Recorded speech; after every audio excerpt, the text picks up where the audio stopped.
Good evening, everyone. Thank you very much for coming together for our weekly Torah study session.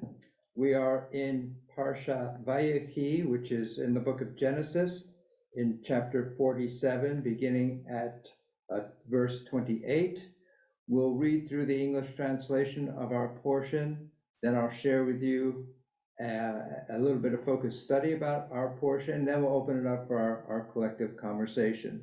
Those of you who wish to do so, I invite you to unmute at this time, and if you'd like to join in the blessing that we recite before the beginning of study, we can do that. We can do that together.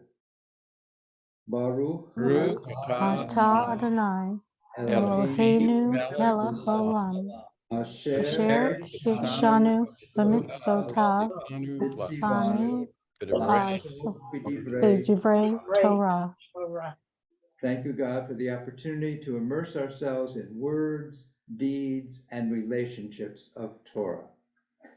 Parshat Vayechi, chapter 47 of the book of Genesis, beginning with verse 28. Let me share with you these opening verses.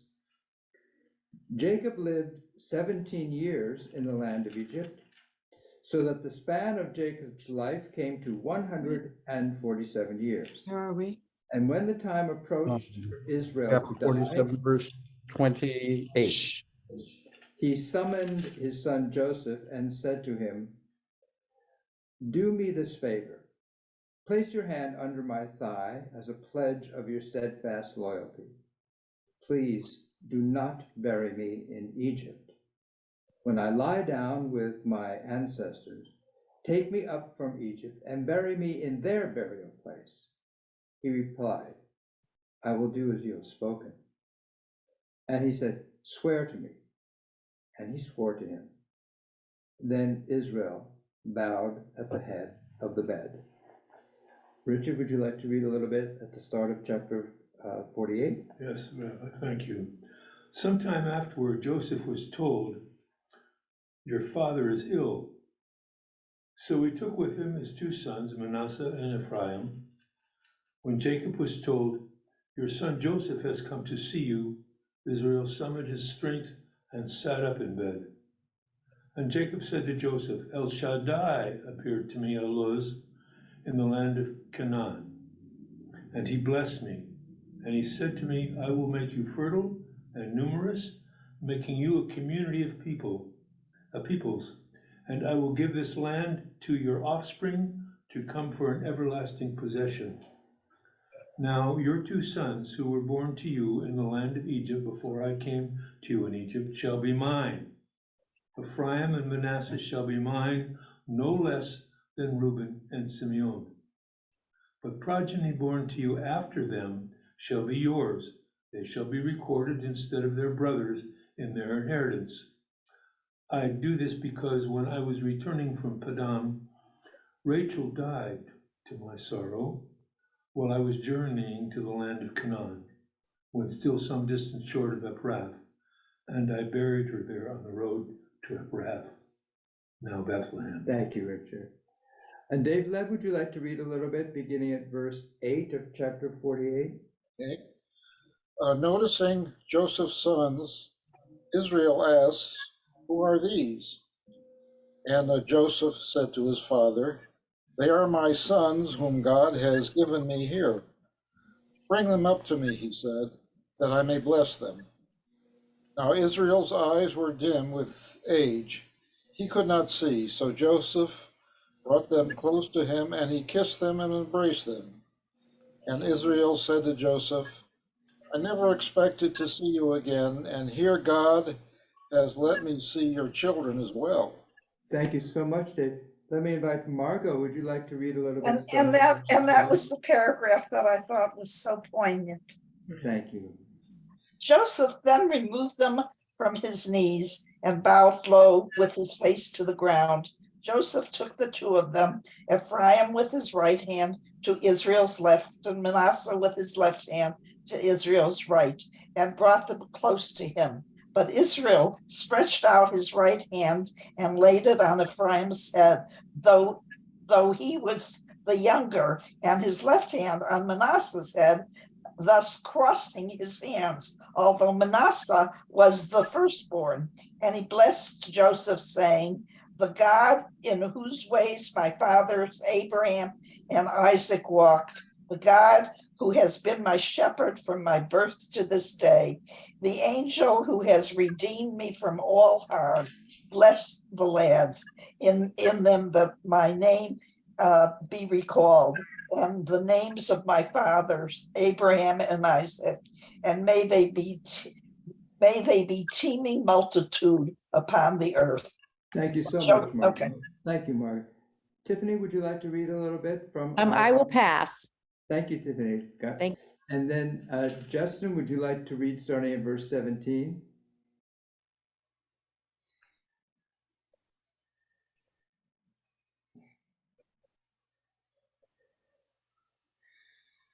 And Joseph saw that his father was placing his right hand on Ephraim's head, and it displeased him. So he held up his father's hand to remove it from upon Ephraim's head, to place it on Manasseh's head. And Joseph said to his father, not so, father, for this one is who is the firstborn. Put your right hand on his head. But his father refused, and he said, I know, my son, I know. He too will become a people, and he too will be great, but his younger brother will be greater than he, and his children's fame will fill the nations. So he blessed them on that day, saying, with you Israel will bless, saying, may God make you like Ephraim and Manasseh. And he placed Ephraim before Manasseh. And Israel said to Joseph, behold, I'm going to die, and God will be with you, and he will return you to the land of your forefathers. And I have given you one portion over your brothers, which I took from the hand of the Amorite with my sword and my bow. Thank you, Justin. Robin, would you like to read a little bit starting at the very beginning of chapter 49? And you'll need to unmute, Robin. Jacob then summoned his sons, saying, gather round that I may tell you what shall befall to you in days to come. Assemble and hearken, O sons of Jacob. Hearken to Israel your father. Reuben, my firstborn, you are my strength and first fruit of my vigor, excessive in exalting yourself, excessive in strength. Licentious one, boil up like water no more. Oh, you mounted your father's bed, then defiled my couch. He mounted my couch. Simeon and Levi are partners. Instruments of violence are their plan. Let me not enter their council, nor let my being join their assembly. For they killed a man in their wrath, and in their whim hamstrung an ox. Cursed is their wrath so fierce, and their fury so harsh. I will disperse them in Jacob, scatter them in Israel. Thank you, Robin. And Tom and Jackie, would you like to read a little bit starting at verse 8? You, Judah, your brothers shall heap praise upon you. Your hand on the neck of your foes, your father's son, shall bow down before you. Judah is a lion's club. You flourish, my son, from the prey. He kneels, crouches like a lion, like a lioness. Who dare stir him up? The staff shall not depart from Judah, nor the scepter between his legs, until he comes to Shiloh, and the people's fealty is his. He tethers his ass to a vine, his ass's foal to the choicest vine. He cleanses his garments with wine, his robe in the blood of grapes. Eyes that sparkle with wine, teeth whitened by milk. Zebulun shall dwell at the seashore. He will be a harbor for ships, with his farthest reach nearest Sidon. Issachar, a bony donkey, lies between the folds. He saw how good was the resting place and how pleasant the ground. So he bent his shoulder to the burden to be subjected to forced labor. Dan will plead his people's cause as one of Israel's tribes. Let Dan be a snake on the road, a horned serpent on the path, biting the horse's heels so its rider tumbles backward. I await your help, Adonai. God shall be raided by raiders, but shall raid their rear guard. Asher, his food is fat. He provides delicacies for a king. Naphtali, a mountain ewe born, bears lovely lambs in the folds. Joseph is a wild she-ass's son, a wild she-ass's son by the wild she-asses at Shur. They Thank you. harassed him, shot arrows at him. The archers were foes to him, yet steady stayed his bow, quick his arms. Through the mighty one of Jacob, through the shepherd, Israel's rock. By the God of your father who helps you, Shaddai who blesses you, blessings of heaven above, blessings of the deep that lies below, blessings of breast and womb, blessings of your father. Surpass my parents' blessings, the bounty of the timeless hills. Let them be on Joseph's head, on the brow of the prince among his brothers. Thank you so much, Tom and Jackie. And let me invite June, would you like to read starting at verse 27? Thank you, Rabbi. Benjamin is a ravenous wolf. In the morning he consumes the foe, and in the evening he divides the spoil. All these were the tribes of Israel, 12 in number, and this is what their father said to them as he bade them farewell, addressing to each a parting word appropriate to him. Then he instructed them, saying to them, I am about to be gathered to my kin. Bury me with my fathers in the cave which is in the field of Ephron the Hittite, the cave which is in the field of Machpelah facing Mamre in the land of Canaan, the field that Abraham bought from Ephron the Hittite for burial site. There Abraham and his wife Sarah were buried. There Isaac and his wife Rebekah were buried. And there I buried Leah, the field and the cave in it, bought from the Hittites. When Jacob finished his instructions to his sons, he drew his feet into the bed, and breathing his last, he was gathered to his people. Thank you so much, June. Let me invite Martin. Would you like to read at the very start of chapter 50? Thank you, Rabbi. Joseph flung himself upon his father's face and wept over him and kissed him. Then Joseph ordered the physicians in his service to embalm his father, and the physicians embalmed Israel. It required 40 days, for such is the full period of embalming. The Egyptians bewailed him 70 days. And when the wailing period was over, Joseph spoke to Pharaoh's court, saying, do me this favor and lay this appeal before Pharaoh. My father made me swear, saying, I am about to die. Be sure to bury me in the grave which I made ready for myself in the land of Canaan.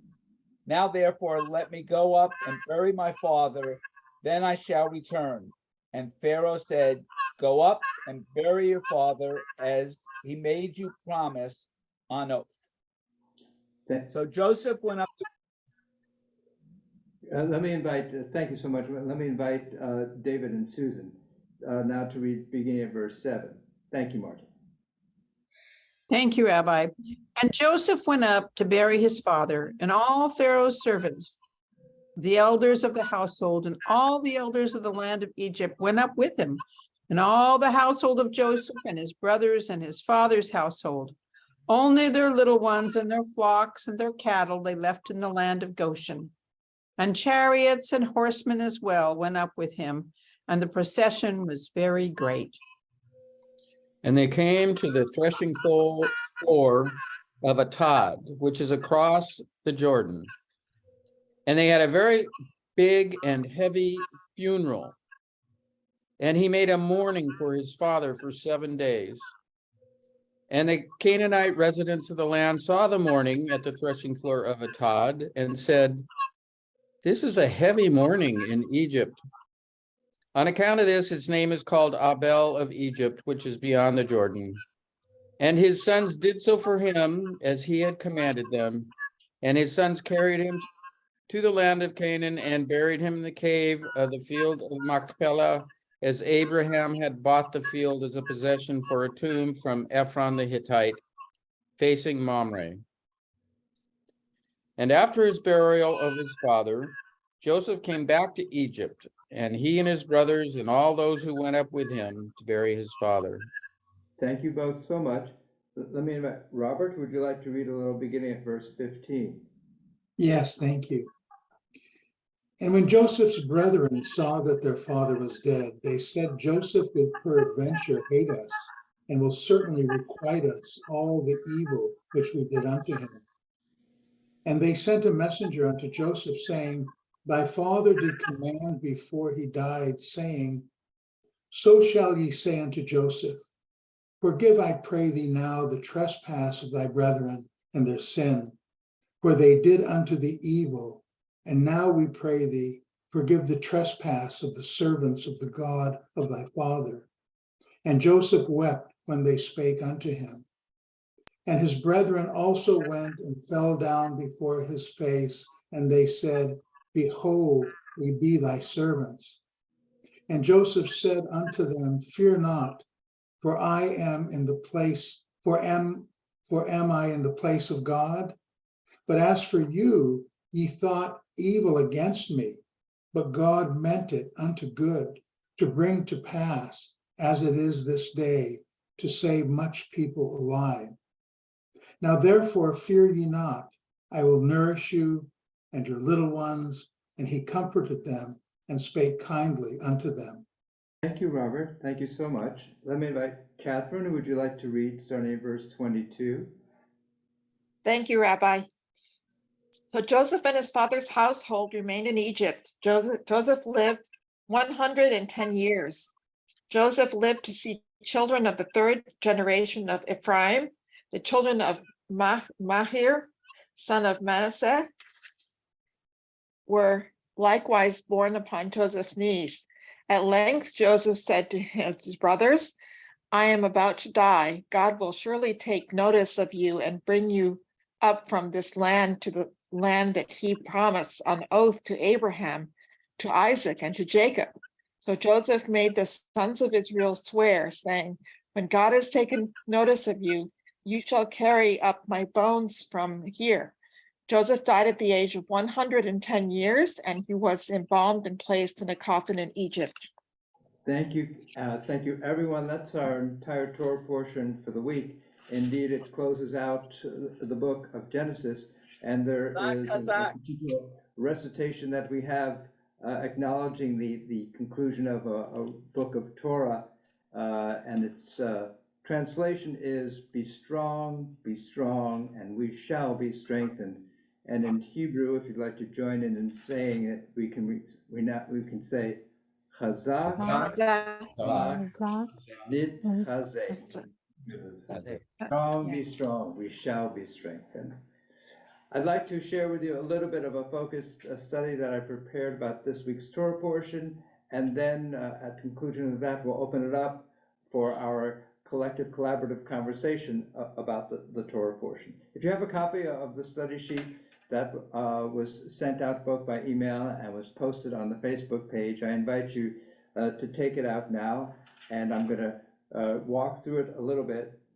I have titled this week's study session, Beyond the Boundaries.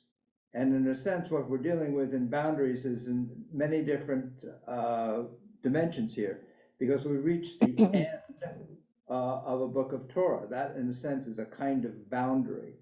And I want to suggest that the way this particular Torah portion is ending kind of defies the notion of the ending of a book.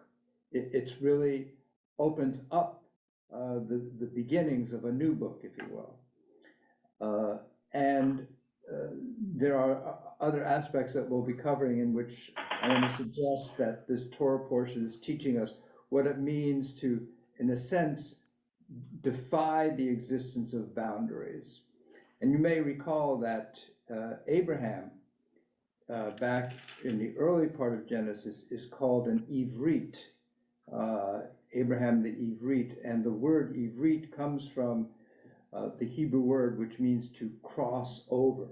So there is a notion in which, embedded, if you will, in the spiritual DNA of the Israelite people, is this capacity to constantly be crossing over, boundary crossers. So I want to explore that a little bit. If you have the study sheet, you'll notice that in number 1, I have there an image of the way this opening of our Torah portion looks in a Torah scroll. So if you have a copy of the study sheet, I'll share with you that if you look at 1, 2, 3, the 4th line down from the top, and then the 3rd word in is Vayechi, which is the name of our Torah portion. So Vayechi is the first word in this week's Torah portion. And we have from our medieval commentator, Rashi, a question about that. He says, or he asks, why is this passage closed?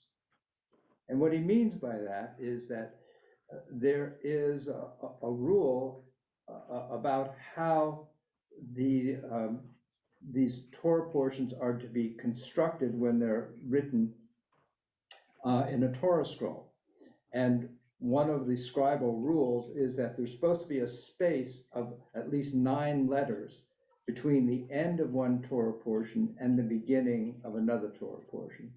So if you have the image in front of you, you can see that there are not 9 spaces in between the word Vayechi and the word which comes before it from last week's Torah portion.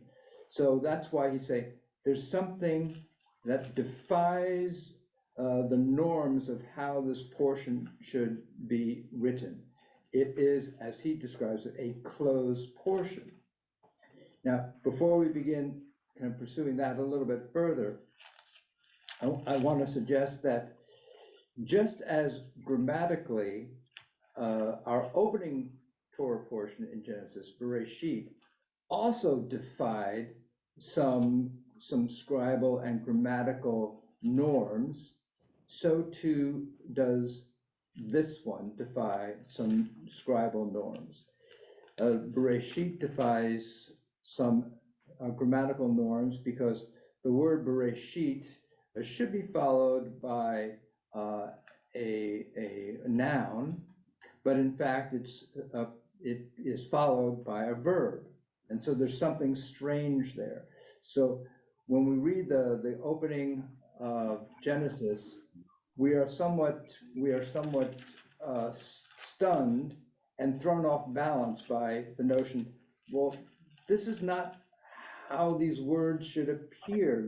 There's something odd going on here.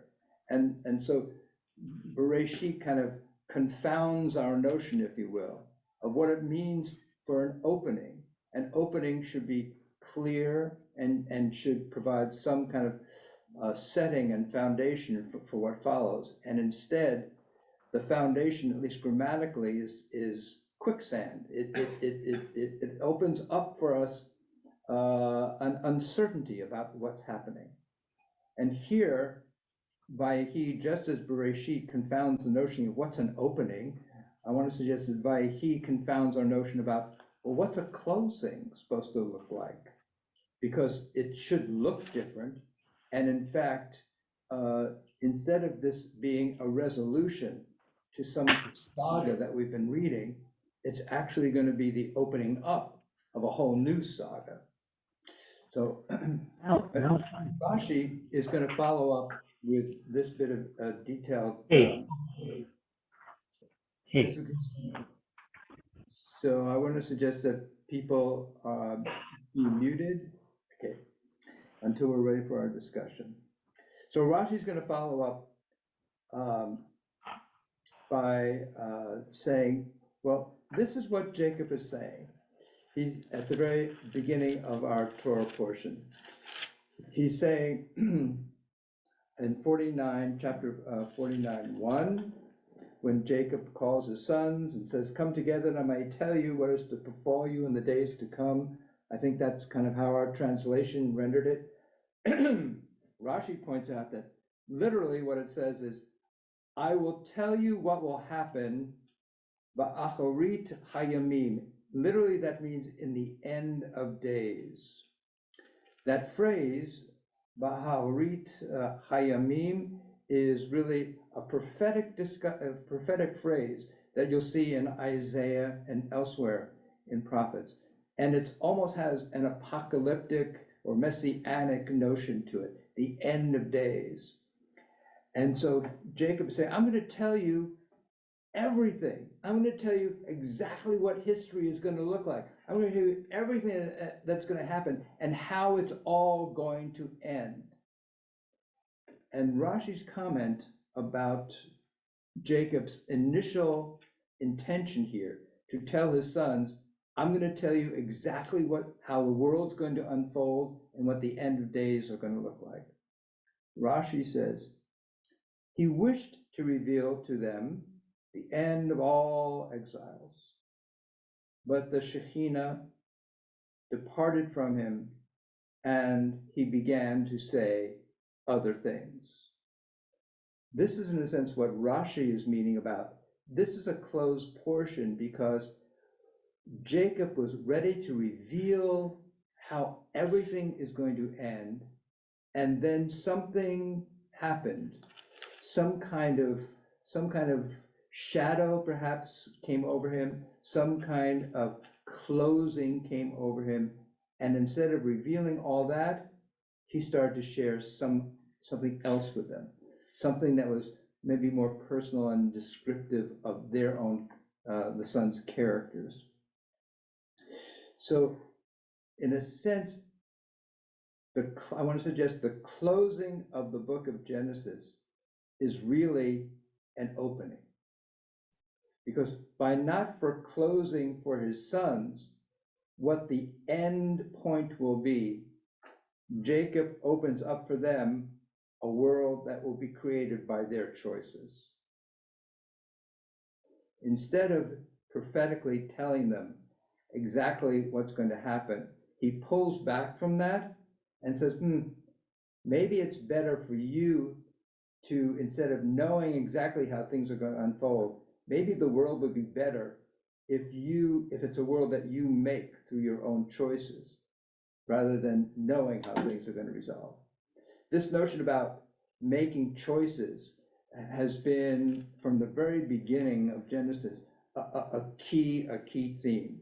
That what's being brought into the world are human beings who are not fated, who have an unknown destiny, and instead are given great power to make their own choices in their world. And in fact, that's the way the book of Genesis is now, I want to suggest, concluding with this emphasis on, look, I'm not going to tell you how everything's going to be resolved. What I'm going to tell you is something about yourselves, and then you're going to need to make yourselves and the world around you as you will. So now this notion about Jacob and what he has to share is going to be explored a little bit in number 3 on the study sheet by a little bit of a story that's in the Talmud, and then that story itself is going to be expanded upon by one of the great 19th century Hasidic rabbis known as the Sfat Emet. So here, number 3 is the section from Talmud.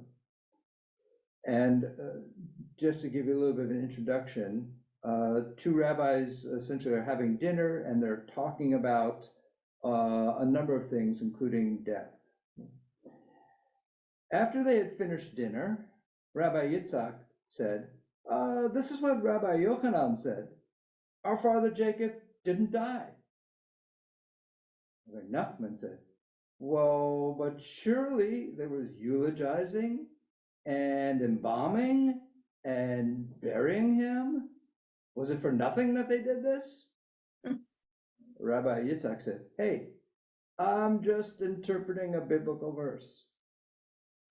So this notion about, hey, all I'm doing is dorish a biblical verse. I'm just, in a sense, Jacob doesn't die, in a sense, because to the extent I'm interpreting something, then there's no end to what you've read. There's just, I'm expanding upon what we've read. And so in that sense, there's no end.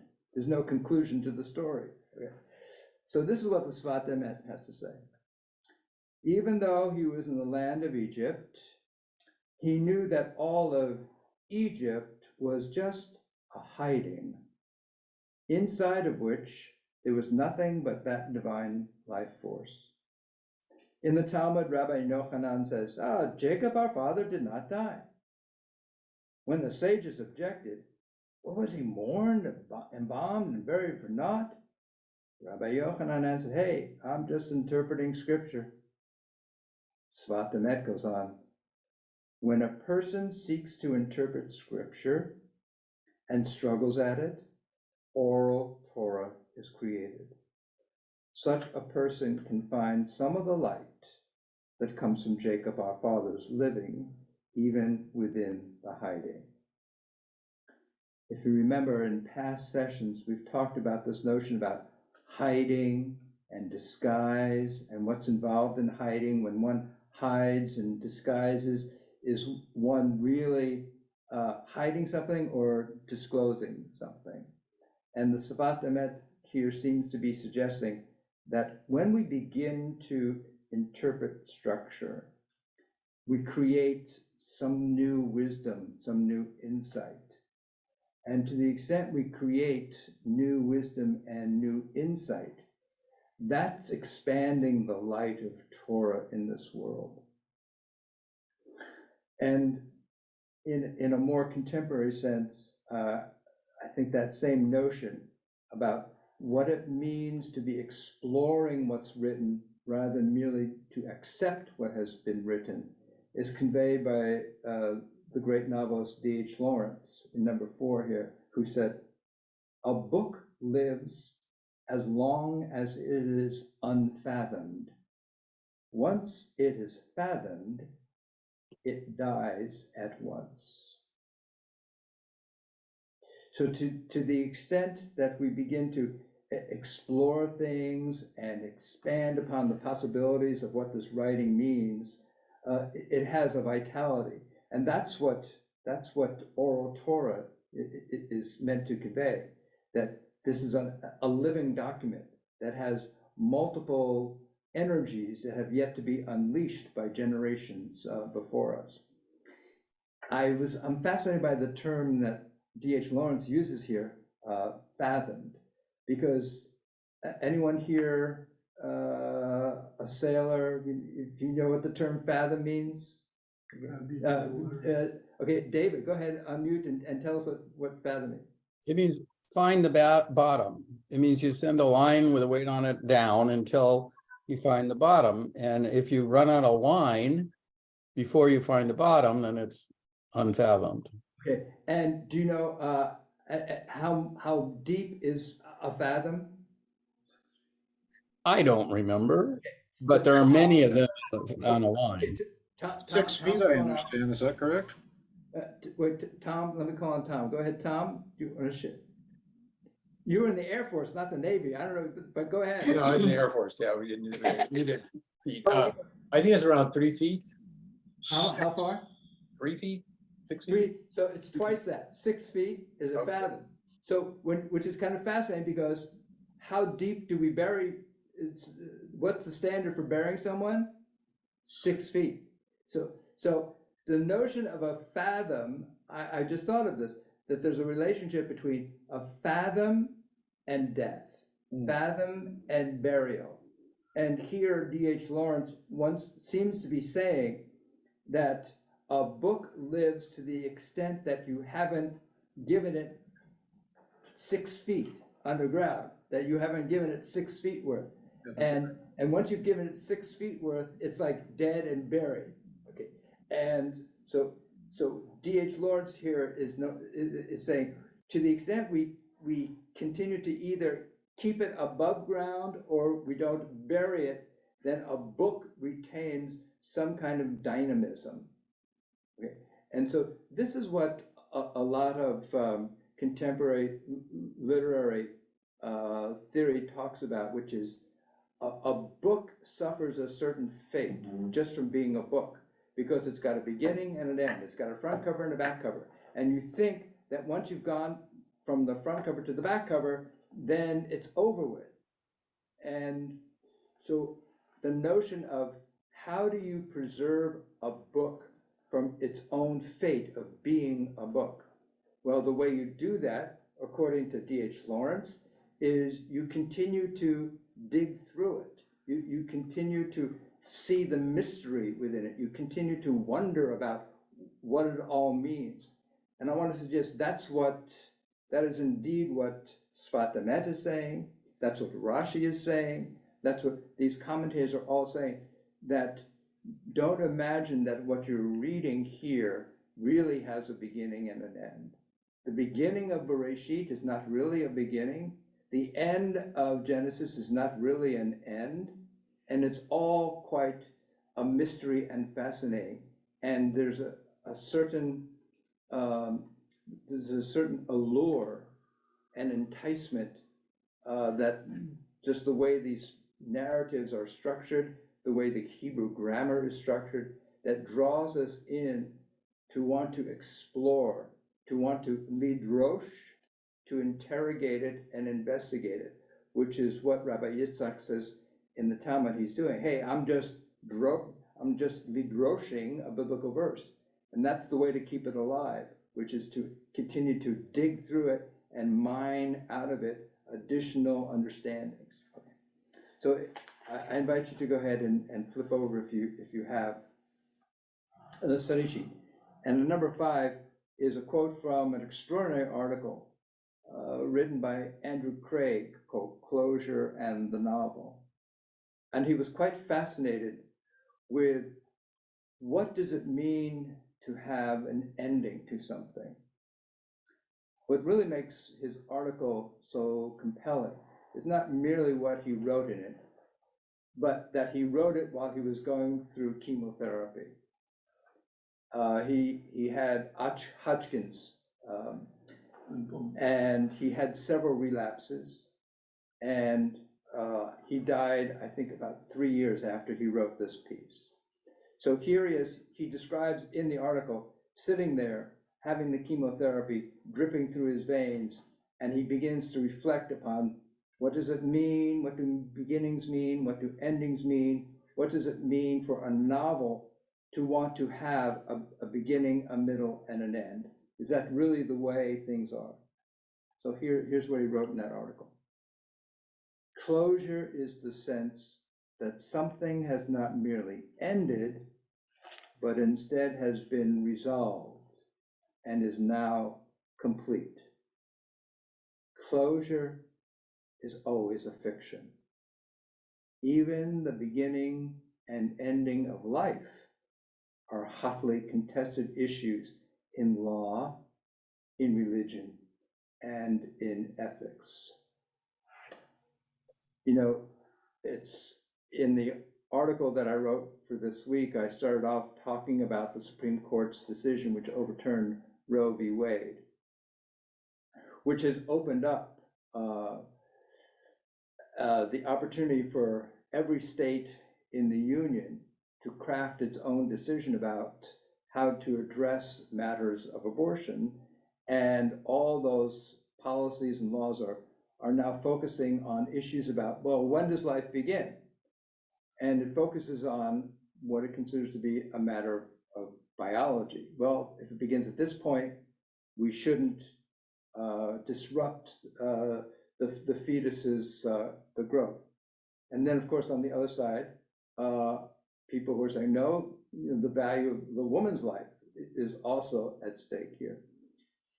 There's a fascinating article that was in the New York Times about all this, in which the writer suggested, you know, the notion about the beginning of life has been evolving, but not only in terms of biology, but also in terms of religion and spirituality. Even the Catholic Church's view about when life begins is relatively recent. in its doctrine. It used to have, according to, I believe it was St. Augustine, if I'm correct, the notion of life began when the fetus had a soul, a sense of ensoulment, and the church in those medieval times had a date when they believed ensoulment happens. And then it was Papias, I'm going to get it wrong, but Papias the 7th, I'm not sure, but in 1878, during the time of scientific revolution and Darwin and science that was developing, they kind of let go of what had been church doctrine for hundreds of years and developed the current doctrine that now exists, having to do primarily with the moment of fertilization of the embryo. So, which is interesting because we have a religion that focused on the Immaculate Conception and a woman carrying a child that had no apparent male fertilization of it. And so the miracle was now on the birth, the woman giving birth. And now the myth of the birth is now replaced at some point with the myth of fertilization. So that's kind of interesting. But this notion about, it's just within the lifetimes, I think, of most of us who are in on this session, that there has been a consensus about when death occurs. And I believe it was in 1968 or so, when at Harvard there was a study and a determination that death happened when the brain ceased to function. And so now brain death has become the consensual marking point of when death happens. We don't have a similar consensual agreement about when life happens. That still seems to be very much up for grabs. So what Andrew Craig here is saying is this notion about beginnings and closings, these are all, in a sense, up for grabs. There's nothing that's determined, there's nothing agreed upon. And he says, this is the notion about a closure in particular is always a fiction, because life, something is happening even once you've closed the book. Don't you think those characters continue to have some kind of life and discussion? And it's so dramatic to think about him writing about this as he's having this chemotherapy being poured through his veins.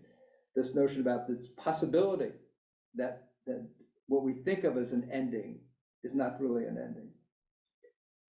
So I have here number 6 on the study sheet, this quote from the prophet Amos. Thus says Adonai to the house of Israel, seek me, Yershuni, and you will live. And we saw this verb earlier when we were looking at what Rabbi Yitzhak was saying. Yitzhak was saying, hey, I'm just lidroshing a biblical verse. And it's the same verb that's used here, seek me. That is, inquire of me, interrogate me, or as we see with the term midrash, tell stories about me or through me. And if you do that, you'll live. So the notion about continuing to explore the text, which seems to be settled, which seems to have some finality to it, this verse and our tradition in general saying, to the extent that we begin to dig deeper and deeper and deeper and open up the text, then not only do we live, but the divine continues to thrive in this world as well. So a word about the painting that's on the front, which is a triptych by Claude Monet called Water Lilies. Towards the end of his life, Claude Monet had this grand vision about this project he wanted to complete. He had the idea of constructing a circular room, and that on the walls in that circular room would be these enormous canvases of what he felt to be actually his greatest work of art, which was not what he put on canvas, but the garden that he tended at his home. He said, "My garden is my greatest work of art." And so in his final years in his life, he wanted to construct an environment in which that which he felt was his greatest work of art was his garden, was somehow manifested on canvases that would envelop those who came to see them. And with that, they were so huge. They were 6.5 feet tall. And when you put together a triptych like this one triptych of 3 panels put together was 40 feet wide. And you put several of those in a room, the viewer would then become humbled and smaller than what was being portrayed. And the viewer would then become not so much a detached part of what they were looking at, but would become absorbed, immersed in the art itself, as if they were being immersed in the garden that Monet nurtured and immersed himself in. So I want to suggest that what Monet was doing here with these works of art, where he did the extraordinary thing of not honoring the edge of the canvas and then putting a frame around it. He painted all the way to the edge of the canvas, all the way as if the paint itself would flow off the canvas into the air of where you were standing, and you become absorbed by the paint and the scene itself. Was, I think, what Monet strove to do during the final years of his life, which was to make no difference, to obliterate the distinction between what he was living in, seeing, nurturing, and what he was putting on the canvas. But there was all one, that there was no distinction.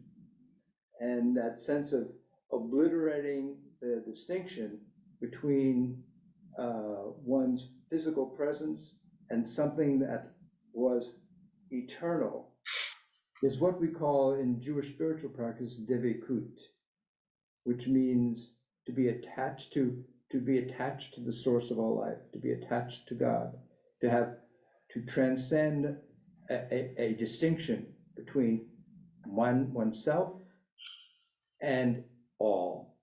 So with that, this sets us up for this concluding Torah portion in Genesis as describing that there is more yet to come. This is not an ending. It's merely opening up a new beginning. And with that, I'd love to hear what thoughts you've had, what you may have reflected upon in the course of our reading together, the reading that you may have done before, what you saw within our Torah portion. If you'd like to raise your hand, I'd love to call upon you. David, please unmute and share with us. So I'm thinking about the D.H. Lawrence quote, that a book is alive as long as it's unfathomed. As soon as it's fathomed, it dies, meaning as soon as the person reading the book believes he understands it, he got it, so that's how it ends, that it dies, it's no longer alive. We read Torah over and over and over again, and it's alive each time. Each time we read it, for most of us anyway, something is different and jumps out, and we see something we hadn't seen before, or it moves us in a way we haven't seen before. And what struck me was there's a way of writing a book that causes people to read it over and over and over again, or to speak the words over and over again. It's called a play. I wonder why novelists don't write plays. Somebody has to do it over and over, and even the same person doing it over and over, they reinterpret it. That's what jumped out at me. So let me just add to that beautiful insight that you're sharing with us, David, which is just to consider that we discover something new in the text because we ourselves are constantly in motion. If we are pursuing a healthy spiritual life, that we are evolving, we're changing, the context around us is changing. And so what we're seeing brings new things to light. Yeah. So thank you for sharing that. Susan, please. Okay, so I was wondering where it says that Jacob is going to tell them of the future, and then something wholly other comes out of his mouth. And what comes out of his mouth is kind of, at least it seemed to me, was criticism of each of his sons, not quite criticism of all of them, because Joseph and Benjamin maybe weren't criticized so much, but there seems to be criticism of each of his sons. Criticism that it appears like, for example, following the Dina story, that he didn't say anything at the time. His sons totally misbehaved and he didn't say anything at the time. And now he's about to die. And now he's saying, you did all of you, you've done all these things. And I'm wondering, I mean, in a way, his death sounded like it was, rather than a blessing, rather than foretelling the future, maybe gave each of them the opportunity to look at themselves and see where they were going and how they were going. Is there any place in Torah that we hear about them changing their paths? Richard got his hand up. Yeah, I looked at that today and thought he did tell them about the future. Yeah. You guys take a look at what I'm saying about all you tribes, and you're gonna make the future. So pay attention to the criticisms and get yourself fixed up, because I can't tell you it's all gonna turn out with nice things. You're gonna have to do it, and this is the key to understanding yourself, exactly what you're saying. And one more thing, that you talk about just seek God, just seek Him, keep seeking. And I'm reminded of this story I heard many years ago. It could have been from my father or some other rabbi. But a guy goes to the rabbi, a girl, a lady, a person goes to the rabbi and says, you know, I've been searching and searching and searching, and I tried this sect and this protect and this prayer and this, and everywhere I go, I can't find God. I think He's just hiding. He's hiding. And the rabbi says, well, once you know it's a hiding, it's not a hiding. So, and here, while Richard was sharing that, what I was remembering is a story that many of you are familiar with, that's in the Talmud, that describes Honi, who was planting a tree, and someone comes running to him and says, the Messiah is here, the Messiah is here. And so the Messiah, being supposedly this figure who's going to bring an end to exile, going to restore a people to sovereignty, it will have the answer to all questions. Honi's response was, I think I'll finish planting the tree. Yeah. So time and time again within Jewish tradition, we see this discomfort with the notion of a messianic figure who's going to answer everything. And in fact, there's even a line that the devil is someone who thinks they have all the answers.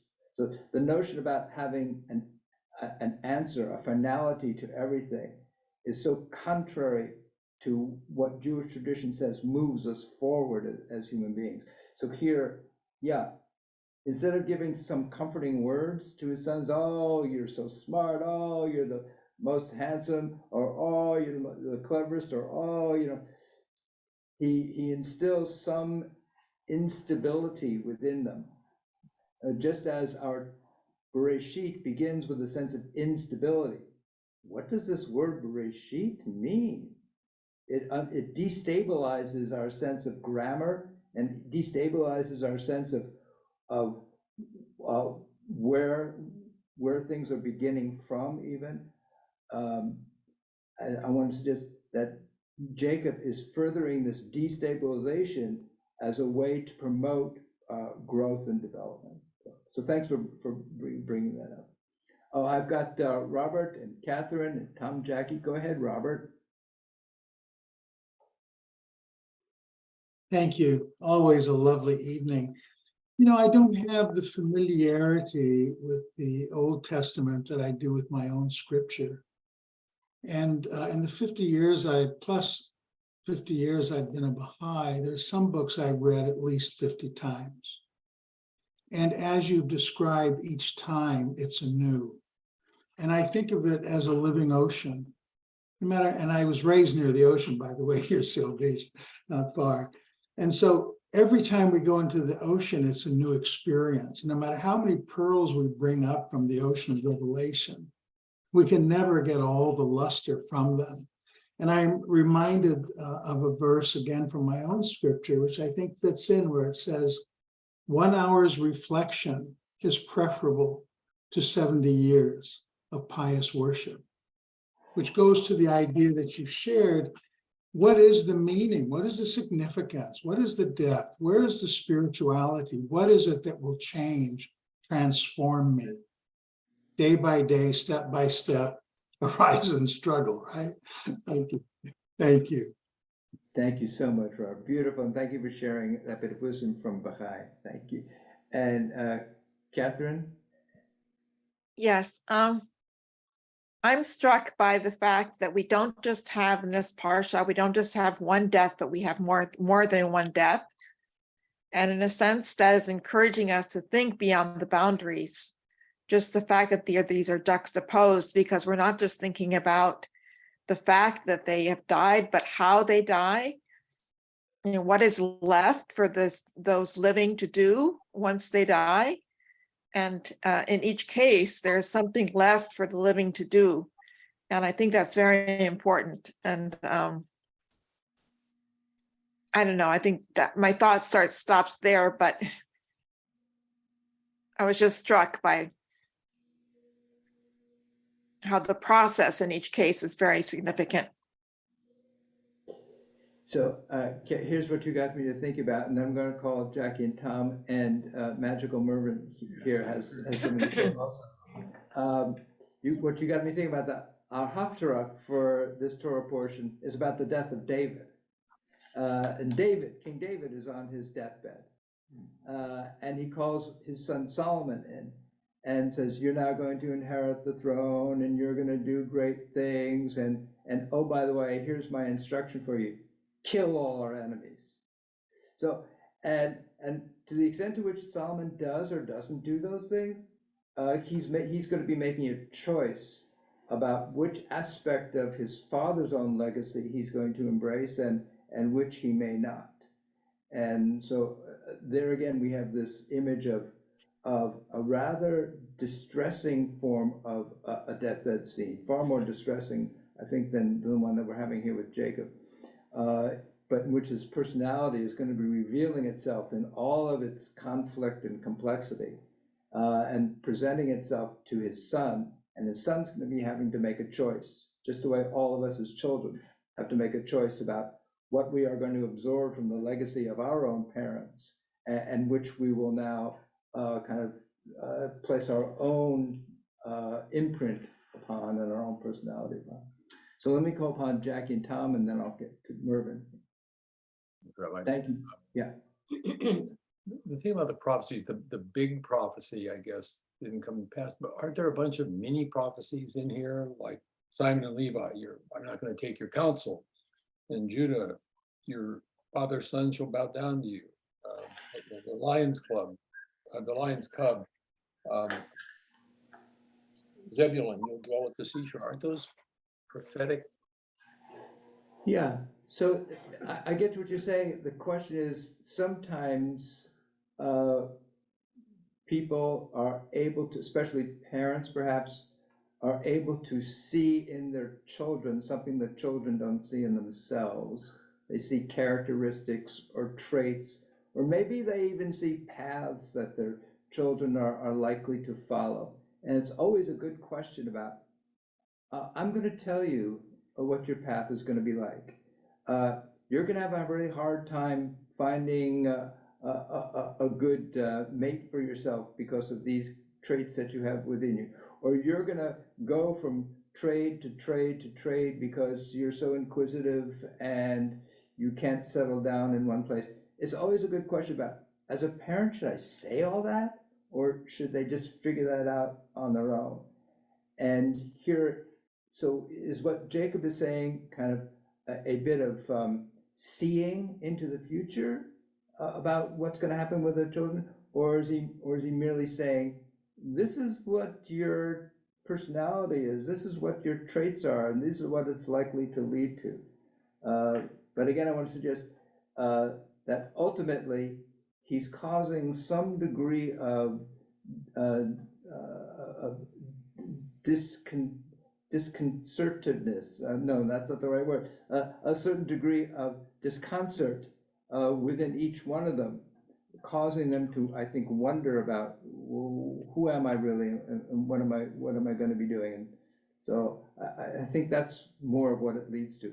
So let me call upon Mervyn, who's sitting right up here. Mervyn, please. Thank you, Rabbi. I wanted to bring your attention to a question that was posted in the chat by Emma. Thank you. Rabbi, why don't we write more Torah today, especially for a modern Jew such as myself, who is basically a cultural Jew? I look to the text for inspiration, but I also imagine that we could continue to write a kind of Torah today rooted in the values of Torah. Is that just what we are already doing through commentary? Why don't we write more Torah now? Who would write it? Yeah. So, at Yom Kippur, we have this notion that we are inscribing ourselves in the book of life. May you inscribe yourself in the book of life. And what it means to inscribe in that sense, obviously, is not with a quill or a pen. It has to do with how we conduct our lives, that our lives are forms of inscriptions. And indeed, here, when the Sfat Emet, who was at the end of the 19th century, he's talking about when a person seeks to interpret scripture and struggles at it, oral Torah is created. So the Sfat Emet, within that tradition of the Orthodox world, the Hasidic world, is acknowledging that new Torah is coming out through our interpretations, and perhaps even more importantly, through our conduct in the world. All of that is Torah. The Torah is not merely what's written on these pages that are before us. Torah constitutes something that's a far grander enterprise than that. It constitutes hundreds of years of what becomes known as the Talmud, which then itself becomes written down. And then there are forms of questions and responses to those questions. That all becomes part of this grand complex we call Torah. So the notion of what exactly is Torah expands as the generations themselves begin to expand. It's more than the book of Genesis through Deuteronomy. It's more than the entire Jewish Bible. It's more than the entire Jewish Bible and the Talmud. It's more than the entire Jewish Bible and the Talmud and all the commentaries and all the Midrash. It continues to this very day. We all contribute to an expanding notion of Torah, which basically is about how do we live in harmony with all of creation. How do we find a sense, how do we create wholeness out of what seems to be fracture? That's ultimately what Torah is about. And we all participate in that grand enterprise. So thank you so much, Emma, for that question. Thank you, Mervyn, for bringing Emma's question to the surface. So with that, I want to say that as we reach this final portion within Genesis, well, what we're seeing is Genesis, which is called a beginning. That's what Genesis means, a beginning. It bears that personality all the way through to its presumably concluding moments. Because what we've just discussed is what seems to be the concluding moment is really the opening for the moments yet to come. I look forward to many of those moments with you. God bless you all. Be well. Look forward to our next gathering. And God bless you all. Thank you so much. Thank you. Good night. Thank you, Rabbi. Thank you, Rabbi. Thank you. Be well. Wow.